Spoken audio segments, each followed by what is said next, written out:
지금 저희 취재 기자가 전해드린 지역은 광주 지역의 피해 상황이었습니다. 그런데 지금 전국에서 피해가 속출을 하고 있었죠. 저희 채널A가 확보한 영상들 보면서 저희가 피해 상황들 잠시 설명을 드리도록 하겠습니다. 먼저 앞서 저희 기자가 전해드린 광주 지역입니다. 하루 사이에 무려 400mm가 넘는 폭우가 쏟아져 내렸습니다. 광주천 수위가 보시는 것처럼 급상승해서 범람 위기에 처하기까지 했는데요. 물에 잠긴 시장의 모습도 쉽게 볼 수 있습니다. 바로 이 모습인데요. 자, 인근 광장의 모습 그리고 시장 상인들이 급하게 지금 물건을 정리하고 있지만 손 쓸 수 없는 정도로 물이 급하게 차오르는 그런 모습입니다. 또 광주시의 또 다른 건물도 보면요. 유명한 이 커피 전문점, 현대식 건물임에도 불구하고 저렇게 침수된 모습입니다. 또 다른 곳으로 한번 가볼까요? 자, 광주 북구에 있는 신안교 인근 에서는 신원 미상의 남성이 한 명이 실종된 것으로 알려지고 있습니다. 어제 하루에만 300건이 넘는 피해 신고가 광주에서 접수됐습니다.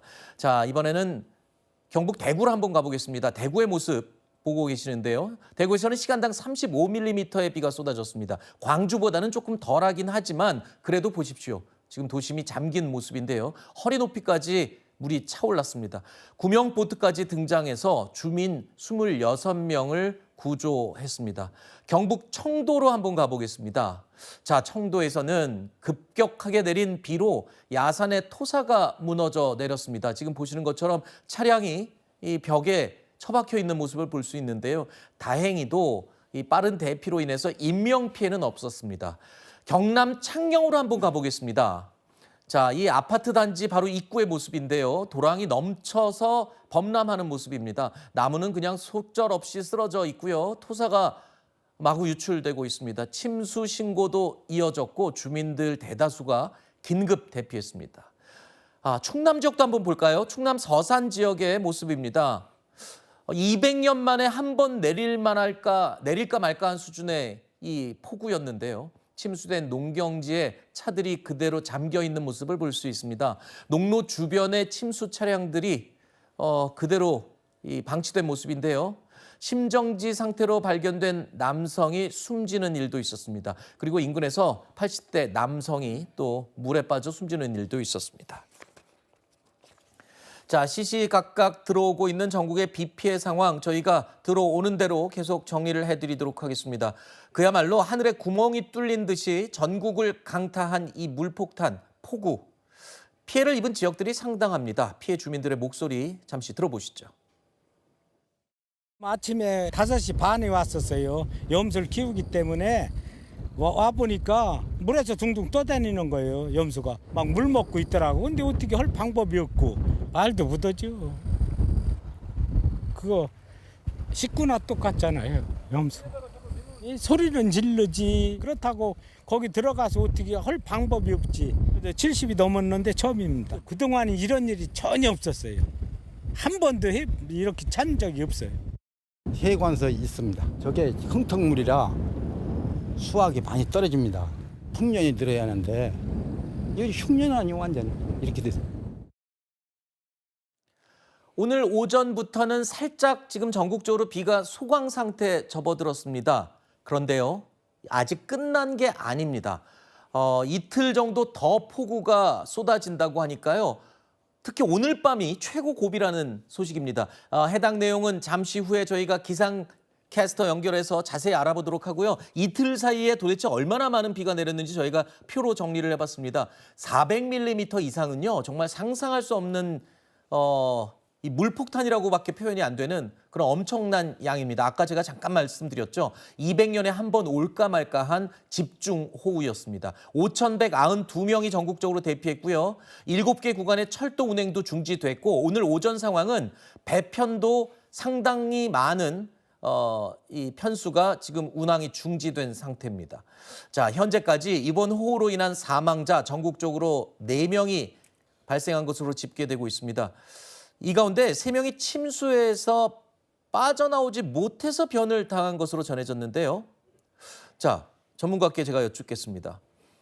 사실 이번에 폭우가 내린다고 이틀, 3일 전부터 계속 예보가 나갔거든요. 그러면 이게 침수 피해가 있을 수 있다 예상이 가능한데도 불구하고 사고나 변을 당하신 걸 보면 그만큼 침수 피해는 우리가 예측하지 못하는 상황들이 많이 있지 않을까 싶습니다. 네, 그렇습니다. 지금 비가 왔을 때 400mm, 500mm 왔다고 하거든요. 이거는 100년 만에, 200년 만에 한 번 내리는 비거든요. 네. 그래서 이 비를 겪은 사람은 지금 거의 없을 겁니다. 왜냐하면 아하. 100살 이후가 넘는 사람이 없지 않겠습니까? 네네. 그만큼 큰 폭우가 내렸다고 하는데 지금까지의 경험으로 인해서 비가 많이 왔기 때문에 대피를 한다는 이 자체는 이미 대피하는 안전에 부실하다. 아, 할 수가 그래요? 없다. 어. 왜냐하면 지금까지 겪어보지 못한 지금 호우, 겪어보지 못한 피해가 나고 있거든요. 네. 과거 경험에 의해서 어떤 대피라든지 안전 대책은 거의 불가능하다. 네. 그렇기 때문에 그런 실수가 그런 행동들이 나왔겠다는 얘기죠. 정부에서는 계속 안내를 하고 위기 경보를 발령하더라도 지금까지 평생 살아오면서 이 정도 해서 안전했기 때문에 다시 반복되는 이렇기 때문에 지금은 되지 않았다라고 볼 수가 있겠습니다. 그리고요, 사실 요즘 아파트들은 대부분 지하 주차장에 주차를 하거든요. 지상에 주차하지 않는 경우가 많은데 지금 침수 피해가 지하나 약간 낮은 지대에 있다가 예측치 못한 침수 피해를 당하신 분들이 많은 걸로 알고 있어요.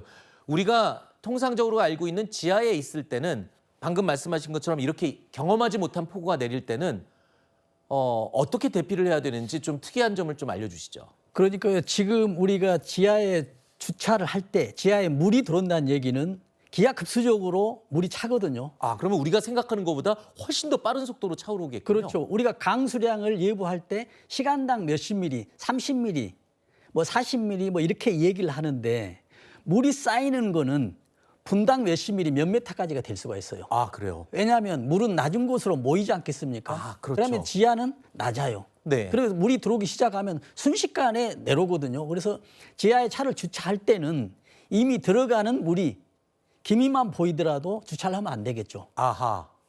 그리고 만약에 또 주차를 하게 되더라도 요즘은 보통 지하 1, 2, 3층 있지 않습니까? 네. 그러면 지상에서 가장 가까운 층에 주차를 하는 게 유리하죠. 네. 왜냐하면 지상에 주차가 불가피할 경우에는 네. 지하 3층에 따라 하면 2층, 2층이 안 되면 지하 1층. 왜냐하면 만약에 지하장에 물이 들어왔을 경우에는 가장 낮은 층부터 차 올라오기 때문에 네. 지상에 가까운 층은 그래도 유리하다라는 말씀을 드리겠습니다. 그리고 또 지하 보도나 지하 상가에서는요, 물이 발목이나 종아리까지만 차오더라도 그 전에 바닥이 척척하게 물만 있어도 빨리 나와야 된다고 합니다. 방금 들으신 것처럼 시간당 몇 미리는 비가 내리는 시간인 거고 물이 들이닥치는 속도는 그것보다 훨씬 빠르기 때문이라고 하니까요. 바닥에 물기라도 보이면 무조건 빨리 밖으로 높은 곳으로 대피하는 게 우선이라고 합니다. 자, 그리고 또 중요한 게 있습니다. 앞서 지난 16일이었죠. 이틀 전에 경기도 오산에서는 고가도로 옹벽이 무너지면서 지금 보시는 저 장면입니다. 아래를 지나던 차량이 매몰됐습니다. 40대 남성이 숨지는 사고가 있었는데 일단 이런 무너짐 또는 산사태 이런 사고가 지금 이번 폭우에 집중되고 있어요. 그렇습니다. 지금 저 사태를 보면 지금 계속 뉴스에 나오잖아요. 하루 전에 민원을 제기했다는 얘기예요. 아하. 그런데 대응이 안 됐다는 얘기거든요. 네. 대응이 안 됐다는 얘기는 우리가 이렇게 생각할 수가 있거든요. 안전 불감증. 여기는 사고가 안 나겠지라는 생각도 있었을 겁니다. 네. 그러나 저는 저보다도 더 중요한 게 뭐냐면 안전무지라고 생각하거든요. 네. 이미 전문가 정도의 사람이 투입이 됐어요. 네. 그래서 안전하겠다라고 했거든요. 이 이야기는 뭐냐면 무너질 것을 알지 못했다는 얘기죠. 그래서 어떤 누가 점검을 했냐가 중요한 게 아니라 저 진단을 얼마나 정확하게 했냐가 중요하거든요. 네. 어떤 전문가가 들어가서 저걸 괜찮다고 하면 그다음에 무너지면은 진단 안 하는 것만 다름없지 않습니까? 네. 그래서 결국 중요한 것은 관리자도 마찬가지고 저 길을 지나는 사람도 아마 이 비에 의해서 계속 예고가 왔기 때문에 이 길을 지나가면은 무너질 수 있을 것이라는 것을 미리서 예측을 하고 네. 다른 길을 우회하거나 아니면은 지자체에서는 무너질 것을 예측을 하고 대비를 촘촘하게 세우는 것이 이 사고 예방이다라는 말씀드립니다. 알겠습니다. 저렇게 도심은 그렇다 쳐도 지금 아무런 준비가 돼 있지 않았던 산, 야산 네. 이런 곳은 지금 속절없이 무너져 내리는 곳이 지금 있었어요. 그런데 그 어느 때보다 올해가 이 산사태 위험이 가장 높았던 때라면서요. 그렇습니다. 지금 원인들을 보면 여러 가지가 분석할 수가 있거든요. 첫 번째로 이제 비가 많이 왔다는 얘기죠. 그러나 이제 비가 많이 왔다고 해서 항상 산사태가 또 나는 것은 아니거든요. 그렇죠. 비로 인해서 어떤 구조물들이 공사장의 주변에 있었거나 네. 아니면은 또 옆에 우리가 그 거주 시설물들 우리가 이런 거 있거든요.